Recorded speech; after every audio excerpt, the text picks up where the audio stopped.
So the next section of Unit 7, Section 2, says it at the top here, Section 2, is about parallelograms. So there's 5 properties of parallelograms, and I went ahead and filled them in here so you can pause and fill those in if, when you need to. So basically, I guess, and I'm going to color code these so it makes it a little easier for you to identify. So number 1 says that opposite sides are parallel.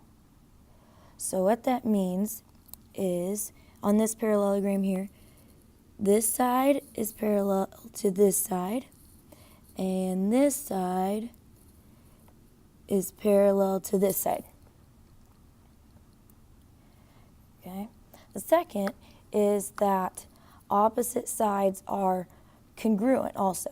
So that means this side is congruent to this side, and this side is congruent to this side.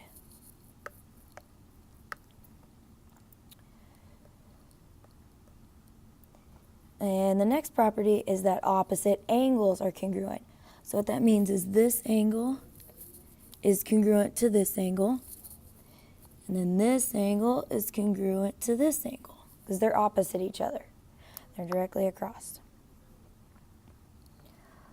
The next property is that consecutive angles are supplementary. So you have to think back to the parallel, I think it was chapter 3, parallel lines cut by a transversal.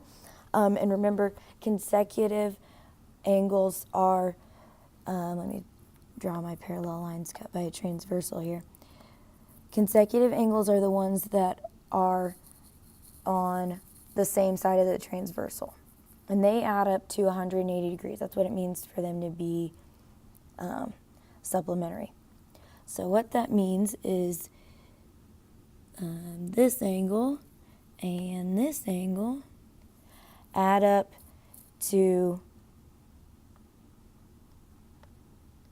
180 degrees. Rewrite that. They're supplementary. Can draw that a little better. And then the last one is that diagonals bisect each other. So let me draw some diagonals in here. Let's see if I can draw some decent ones.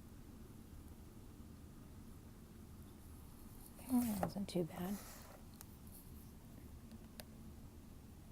Oops, that was a little off.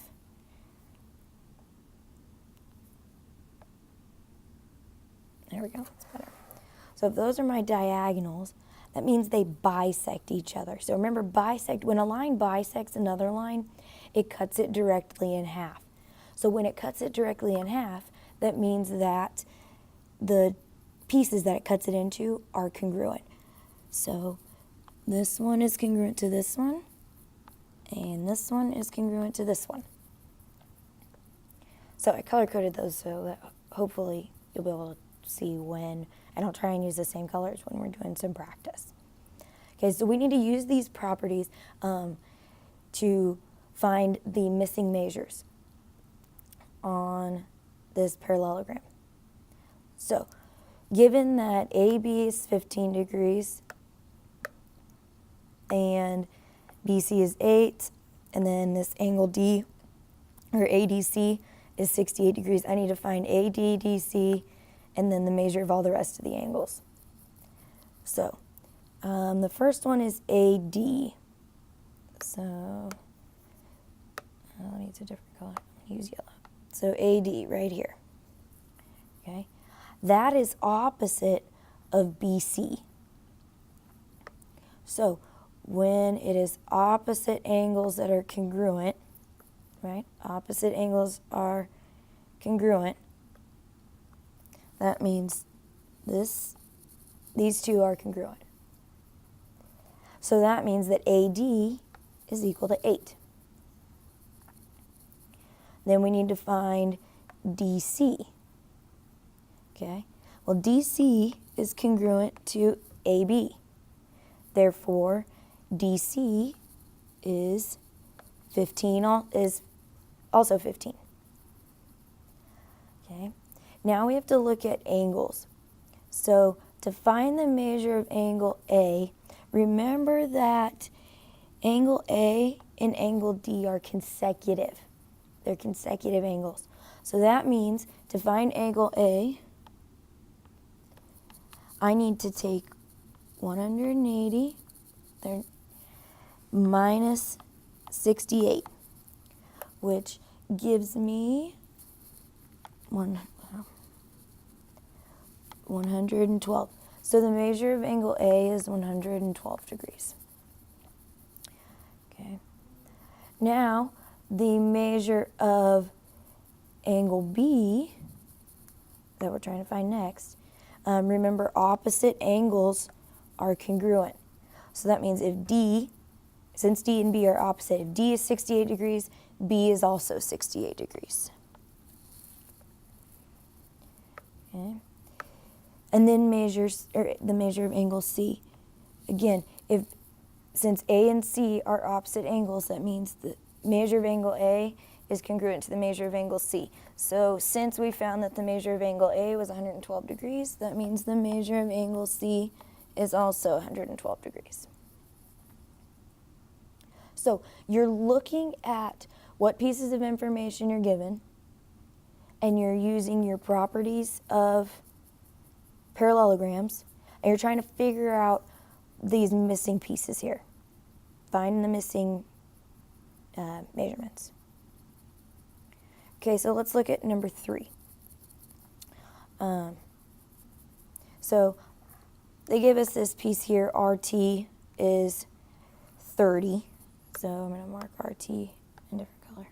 This is RT, and that's 30. Yeah. Okay. So right off the bat, I need to find UT. So let's look for UT. So since UT is congruent to RS, that means UT is 27. Okay. Then I need to find ST, which is congruent to RU. Since RU is 18, that means ST is 18. Okay, then it wants me to find VS. Now remember, you have to think back to that, the fifth property. Diagonals bisect each other. So when those two bisect each other, that means that this line and this line are congruent. So if UV is 7, that means VS is also 7 because this RT is bisecting it, therefore it's cutting it in half. So VS is 7. Then I also want to find VT, okay? Since RT,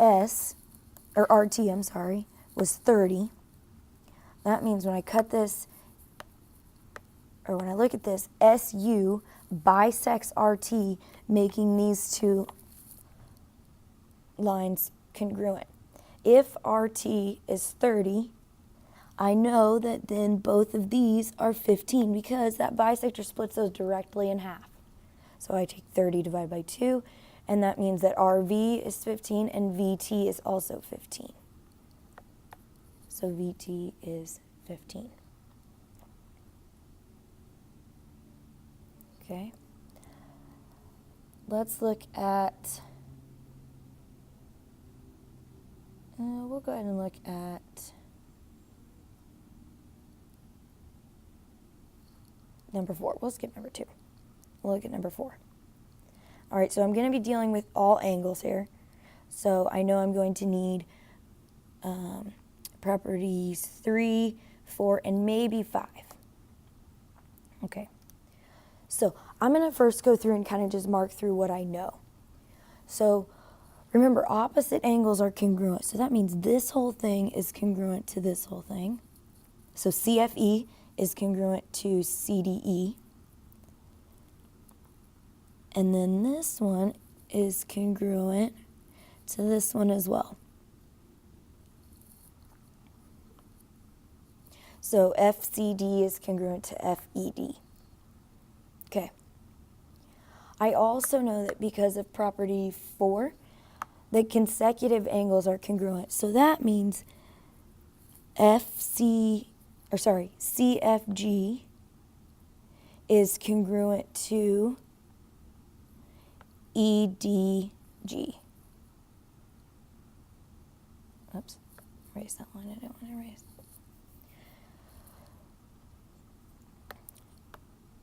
So I know that much. Okay.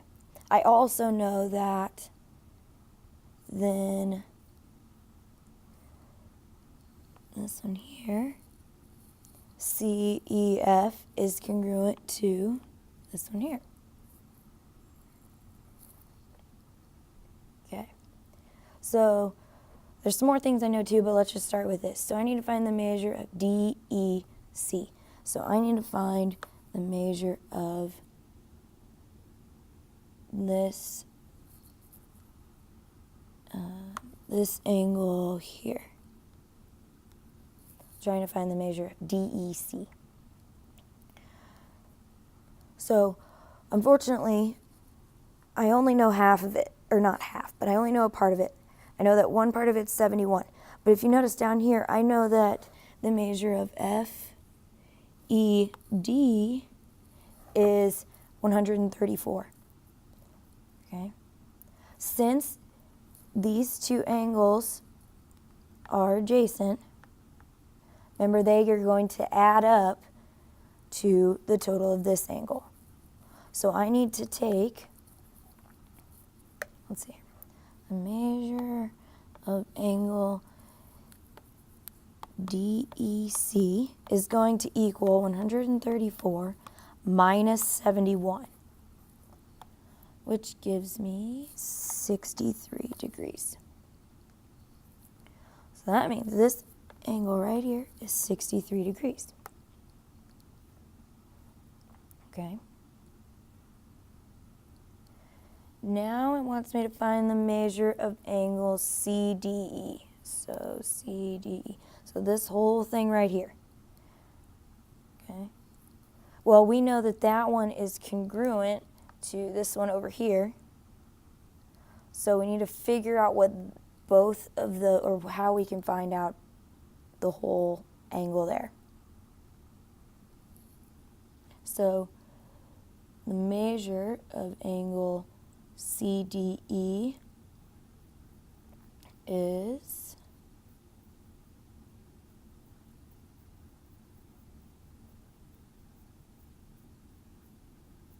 give me a second, I gotta figure out what I did here.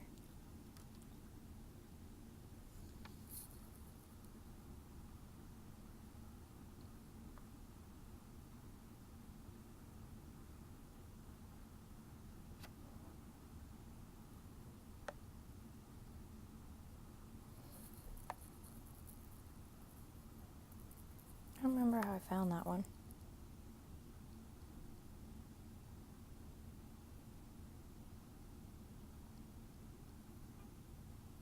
Okay, this one.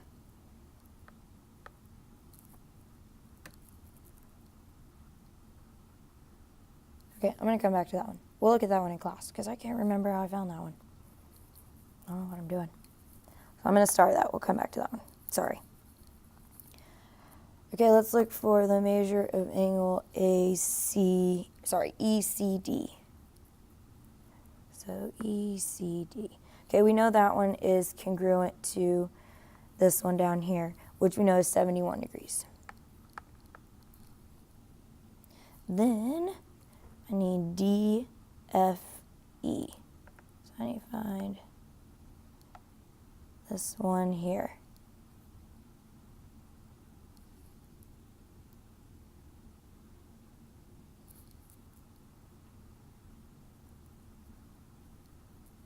How did I find that one?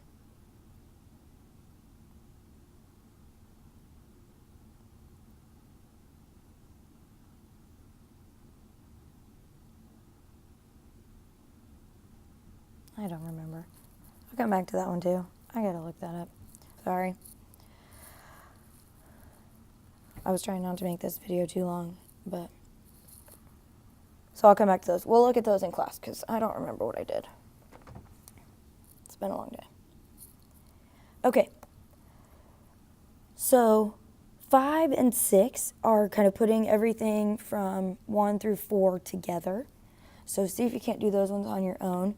And then also do number 2 because I kind of skipped that one. And we'll go from there. If you flip it over on the back, then all of these are doing what we're doing on the front side, except for we're throwing a little algebra in there. So like, for example, on number 7. Remember, our opposite sides are congruent. So that means that LM is congruent to NP.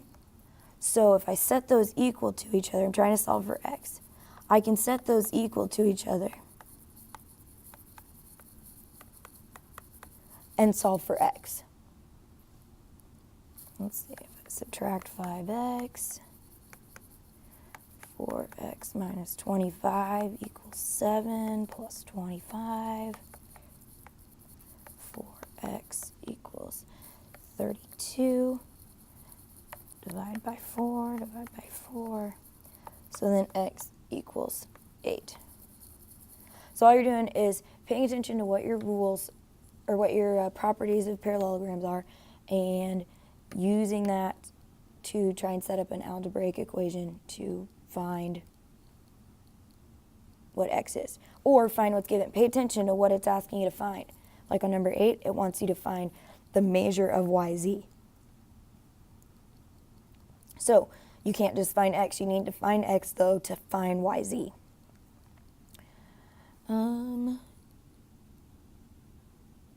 Let's look at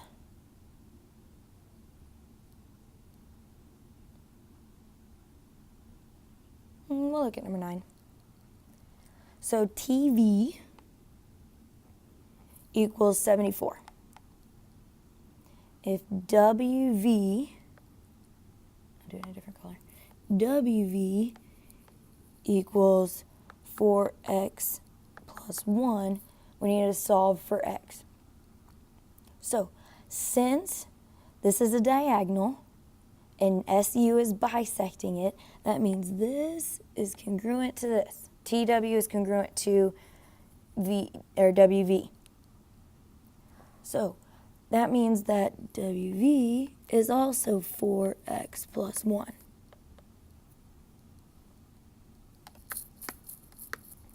So I would set this up by taking 4x plus 1 plus 4x plus 1. Because if I combine those together, that's going to give me the total length of TV, 74. And then you can solve for x. I'll let you finish that one on your own. Let's look at 11. So 11's a little different. You're finding the measure of angle B this time. Okay? But we're only given A and C. Okay, that's okay. Remember, A and C, angle A is congruent to angle C because opposite angles are congruent. So I can set those equal to each other.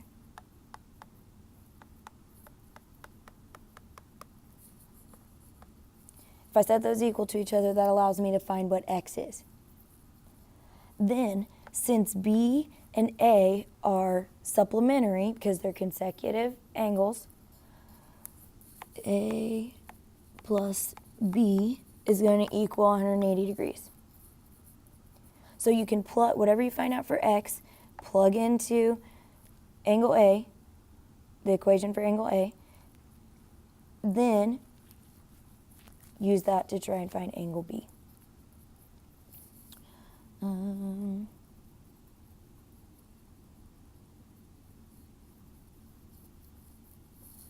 Let's look at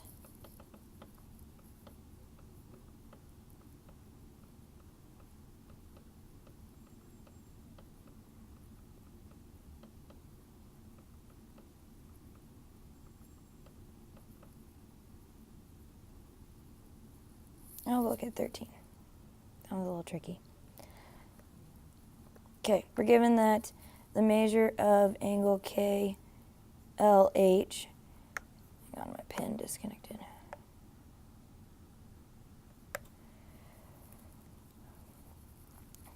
Measure of angle KLH, this one right here, is 134 degrees. Okay, so we don't, let's see, and we know that JHN is 25, which means that LKN is also 25. And we know that NHL is 4x plus 9 because those are opposite interior angles. So I know that, well, I also know the measure of this whole angle and this whole angle because they are consecutive. So angle K and angle L are consecutive. Therefore, they add up to 180 degrees. So if I take 180 minus 134, I end up with 46 degrees. 46 degrees. So now, since I know this whole angle is 46 degrees, I can take 4x plus 9 plus 25, and that's going to be equal to 46. Okay, doing my math, 4x plus 34 equals 46. Subtract 34. 4x equals 12, which means x equals 3. So sometimes you have to find a little bit of extra information. So go ahead and do 8, 10, 12, and 14. I'm going to look at number 4 again, see if I can't remember what I'm doing. Oh, now I remember. Okay, flip back over and look at number 4. So this angle and this angle are consecutive. So that means FED and EDC add up to 180 degrees. So since FED is 134 degrees, CDE is equal to 180 minus 134, which means it is, what did I have down? 46 degrees. So the measure of CDE is 46 degrees. Then DFE, so this one right here, is equal to, since this half is 21 degrees and this whole thing is 46, because it's opposite this one, and they're congruent, I can take, let's see, the measure of angle DFE is equal to 46 minus 25, which equals, or minus 21, I'm sorry, which equals 25. So DFE is 25 degrees. Sorry, I don't know what happened there. I was going crazy, I guess. Okay, so yeah, do 2, 5, 6, and then 8, 10, 12, and 14. Go ahead and finish 9 and 11 as well. I'm going to go ahead and stop here. I'm going to put, again, like I did with law of sine and cosine, I'm going to split this into 2 videos just so it's not so big. Plus, you have all weekend to get these done.